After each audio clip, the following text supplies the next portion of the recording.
আশা করি সবাই ভালো আছেন। আপনারা দেখছেন অনিক্স বাংলা লেকচার, আইনের সহজ ও বিস্তারিত আলোচনা।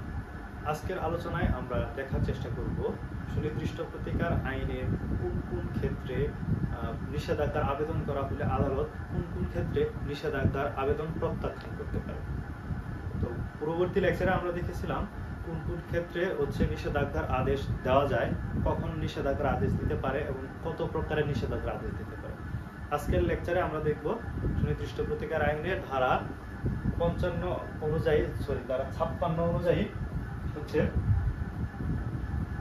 কোন কোন ক্ষেত্রে বা কখন আদালত নিষেধাজ্ঞার আদেশ মঞ্জুর করতে নিষেধাজ্ঞার আদেশ প্রত্যাখ্যান করতে পারে।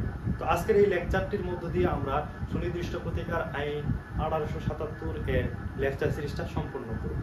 পরবর্তীতে সবগুলা সেকশনে আমরা একটা একটা করে আলোচনা করে ফেলেছি, আপনারা পূর্ববর্তী লেকচারগুলো প্লেলিস্ট থেকে দেখে নেবেন। ঠিক আছে, তো আজকে মূল আলোচনা শুরু করি যে কখন আদালত নিষেধাজ্ঞা প্রত্যাখ্যান করতে পারে। তো আদালত মোট 11টি কারণে বা 11টি গ্রাউন্ডে নিষেধাজ্ঞার আদেশ প্রত্যাখ্যান করতে পারে।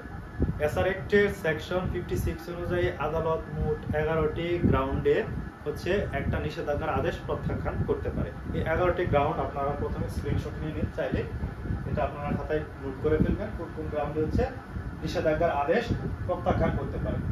একটা একটা করে শুরু করি মূল আলোচনা। 1 নম্বর গ্রাউন্ড কি বিচার বিভাগীয় কার্যক্রম স্থগিতের উদ্দেশ্যে নিষেধাজ্ঞার আবেদন করা হবে। মানে কোন একজন পার্টি বিচার বিভাগীয় কার্যক্রম যদি স্থগিত রাখার উদ্দেশ্য নিয়ে একটা অসৎ উদ্দেশ্য নিয়ে যদি নিষেধাজ্ঞার আবেদন করে, তবে সেই নিষেধাজ্ঞার আবেদন 56 ধারা অনুযায়ী আদালত প্রত্যাখ্যান করে দিতে পারে। 1 নম্বর পয়েন্ট কি বিচার বিভাগীয় কার্যক্রম স্থগিত রাখার উদ্দেশ্যে। 1 নম্বর পয়েন্ট এই মনে রাখবেন যে বিচার বিভাগীয় কার্যক্রম স্থগিত রাখার উদ্দেশ্যে যদি নিষেধাজ্ঞার আবেদন করা হয় তখন সেই আবেদনটা আদালত প্রত্যাখ্যান করে দিবে।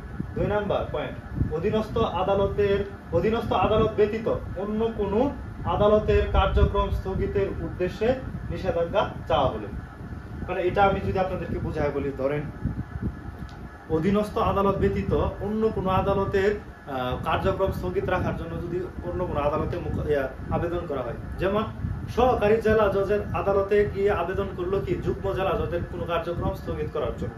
তো সহকারী জজের আদালতের তো এটার কোনো ক্ষমতাই নেই, এখতিয়ার নেই। তো সেই ক্ষেত্রে এইরকম আবেদন নিষেধাজ্ঞার আবেদন আদালত প্রত্যাখ্যান করে দিবে। তারপর কি আইন প্রণয়নকারী সংস্থার নিকট আবেদন করা হতে বিরত রাখার উদ্দেশ্যে যদি নিষেধাজ্ঞার আবেদন করা হয় তবে সেই নিষেধাজ্ঞার আবেদন আদালত প্রত্যাখ্যান করে দিবে। তারপর কি সরকারের কোনো বিভাগ বা বিদেশি সরকারের কোনো কাজে হস্তক্ষেপ করার জন্য যদি নিষেধাজ্ঞার আবেদন করা হয়, সরকারের কোনো বিভাগ অথবা বিদেশি সরকারের কাজে হস্তক্ষেপ করার জন্য যদি নিষেধাজ্ঞার আবেদন দায়ের করা হয়, সেই নিষেধাজ্ঞার আবেদন আদালত 56 ধারা অনুযায়ী প্রত্যাখ্যান করে দিবে। তারপর 5 নম্বর পয়েন্ট কি ফৌজদারি কার্যক্রম স্থগিত রাখার জন্য। ফৌজদারি কার্যক্রম স্থগিত রাখার জন্য এসআর অ্যাক্ট অনুযায়ী বা সিপিসি অনুযায়ী কোনো প্রকারের নিষেধাজ্ঞার আবেদন করলে সেই ফৌজদারি কার্যক্রম স্থগিত রাখার জন্য যে আবেদনটা করা হবে নিষেধাজ্ঞা, সেই আবেদনটা আদালত প্রত্যাখ্যান করে দিবে। 6 নম্বর পয়েন্ট যে সকল চুক্তি সুনির্দিষ্টভাবে কার্যকর করা যায় না তা নিরোধ করার জন্য যদি নিষেধাজ্ঞার আবেদন করে, তখন সেই নিষেধাজ্ঞার আবেদন আদালত প্রত্যাখ্যান করে দিতে পারে। তারপর কি উৎপাত না হলে নিষেধাজ্ঞার আবেদন প্রত্যাখ্যান করা যায়। যদি নুইসেন্স না থাকে, উৎপাত না থাকে, তবে নিষেধাজ্ঞার আবেদন আদালত প্রত্যাখ্যান করে দিতে পারে। 8 নম্বর পয়েন্ট ক্রমাগত লঙ্ঘনের ক্ষেত্রে আবেদনকারী বা বাদীর সম্মতি থাকলে, কোন একটা চুক্তি ক্রমাগত লঙ্ঘন হলো, সেই ক্ষেত্রে আবেদনকারী বা বাদীর সম্মতি থাকলে যে নিষেধাজ্ঞার আবেদনটা করা হয়েছে আদালত দিয়ে দিয়েছে, সেই নিষেধাজ্ঞার আবেদনটা আদালত প্রত্যাখ্যান করতে পারে।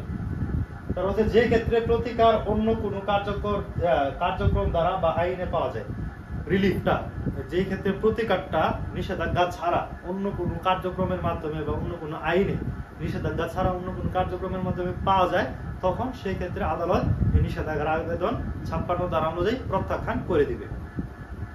তারপর 10 নম্বর পয়েন্ট বাদী অথবা আবেদনকারীর যে আচরণ দ্বারা আদালত কর্তৃক সাহায্য পেতে বঞ্চিত করে।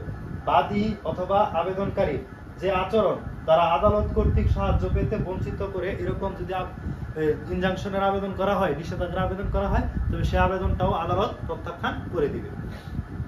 11 নম্বর পয়েন্ট হচ্ছে কি, মামলার বিষয়বস্তুতে আবেদনকারীর ব্যক্তিগত স্বার্থ না থাকলে।